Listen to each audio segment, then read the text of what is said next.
Have you ever wanted something so bad and you eventually got it? And then 2 days later, you were right back where you were at the exact same level of happiness as before? And it could be a big thing, it could be a small thing. It could be like a house, it could be a car, it could be a dream job, it could be a relationship.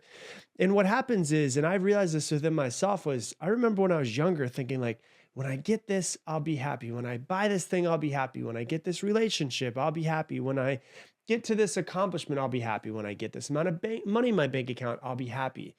And I noticed that I started checking off all of the boxes of things that I thought were going to make me happy. And I wasn't unhappy, but I didn't feel any different than before I had any of those things. And I think back to myself when I was living in a one-bedroom apartment and I was single and broke as hell. And I felt pretty much the same as I did back then, right then at that moment, after I had checked off all of these boxes. And so I researched this and I started going through and figuring out like, is this normal? Like, is there something wrong with me? Or does everybody else feel this way as well? If something amazing happens in your life, something life-changing happens in your life, you might be happier for a little while, but you will eventually end up to where you were before that happened. And the same is with negative things as well in your life. If you have something really negative happen in your life, you might be negative for a while, you might be sad for a while, but eventually, if you fast forward a few months, you're going to find yourself right back at what is called baseline happiness. And everybody's baseline happiness is different. And we're going to talk about how to raise your baseline happiness today. But the thing that you need to understand with the hedonic treadmill, it's really important if you want to break free from this constant chase for happiness so that you can build a fulfilling life. Focus on what you already have rather than what you lack. And so if you take time to regularly reflect on positive things in your life, you can increase your overall sense of contentment because you're focusing on what you have versus what is it you don't have.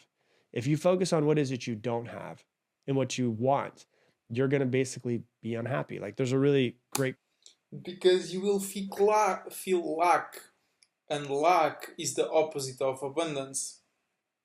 If you want to feel as a child happy, content, and I mean a child that is well biochemically, you just have to do what it does. You have to eat properly. Children are very instinctive. They don't have their rationale as developed, and so they act on impulse. And thus, I mean, if you have chocolates in the house and but fries, they will eat those, of course. But if you just provide natural foods, they will naturally incline for the ones they feel like eating at that specific moment and for the quantities that are ideal in that specific moment.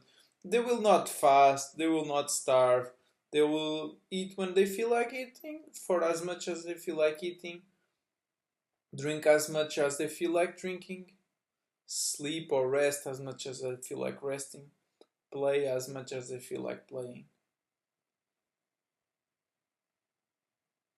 Is that the key? The only problem is that nowadays, as adults that we end up being, we have collected a whole bunch of autoimmune symptoms that are derived possibly mainly from our antibodies that we have collected over the years.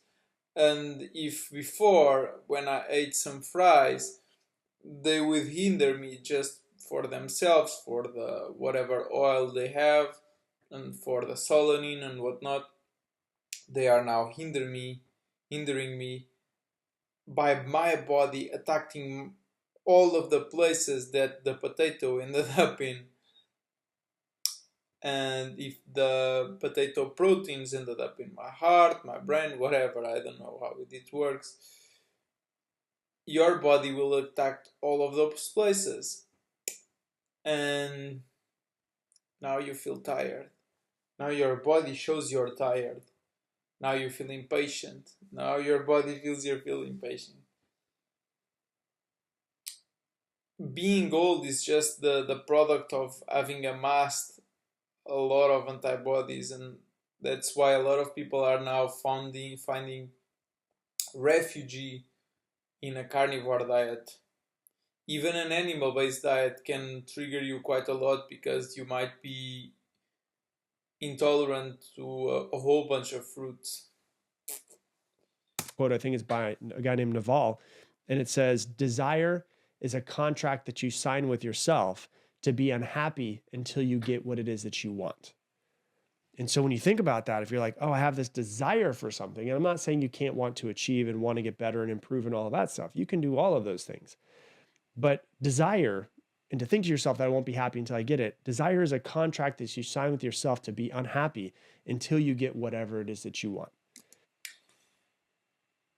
Imagine you're in vacation at your place. You wake up whenever you feel like waking up. You eat whenever you feel like eating. You eat whatever you feel like eating from natural foods. If you feel like going watch the sunrise, you do. If you feel like going to the park, you do go. If you feel like just staying with your siblings or pets or your kids or your companion, you do so. If you feel like going for a walk, you go.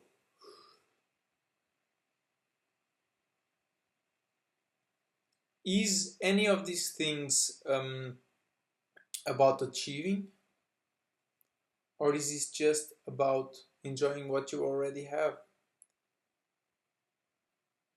Will you enjoy any of this more if you're obsessed over some brand new thing?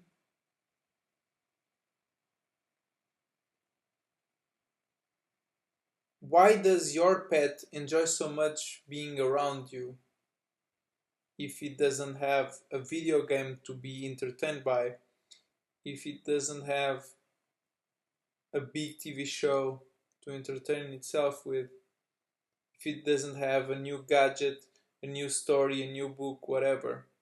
Why is it feeling so fulfilled just by your presence? Have we reduced our baseline contentment because we have now excited our brains with this artificiality?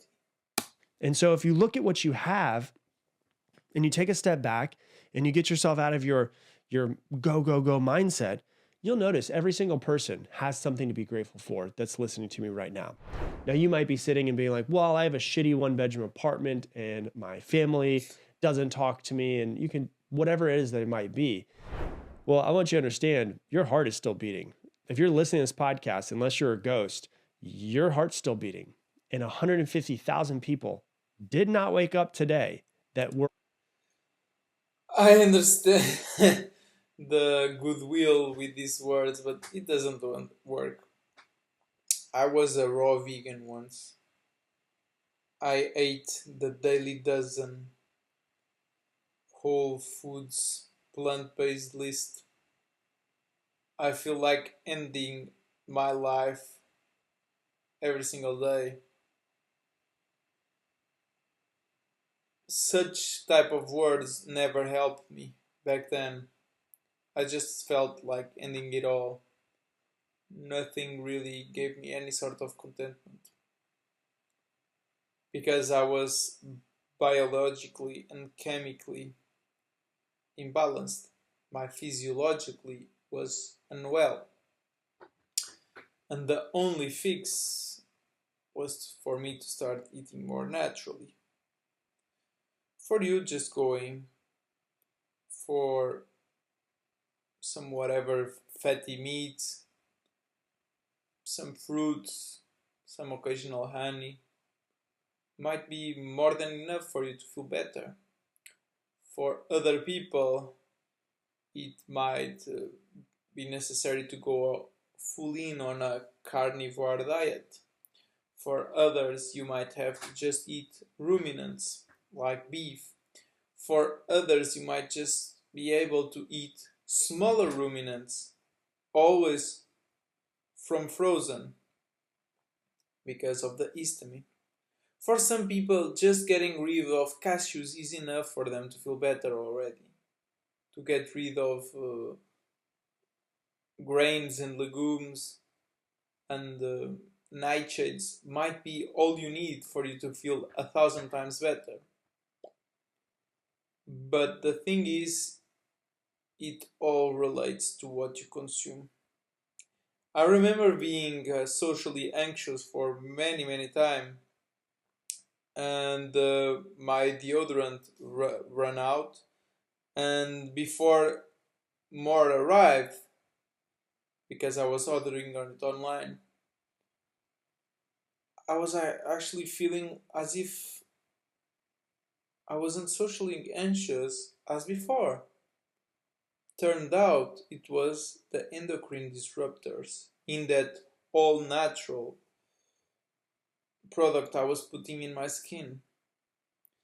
The water you're drinking, the air you're breathing, the bed you're sleeping in, the people you are sharing microbiomes with, all of that you consume plays a role in how you feel, because after all, it's not you who feels it, it's your gut buddies that are expressing their contentment or uncontentment through your body. So please know that whatever you think you are feeling, it's not you, it's them. Thanks for watching.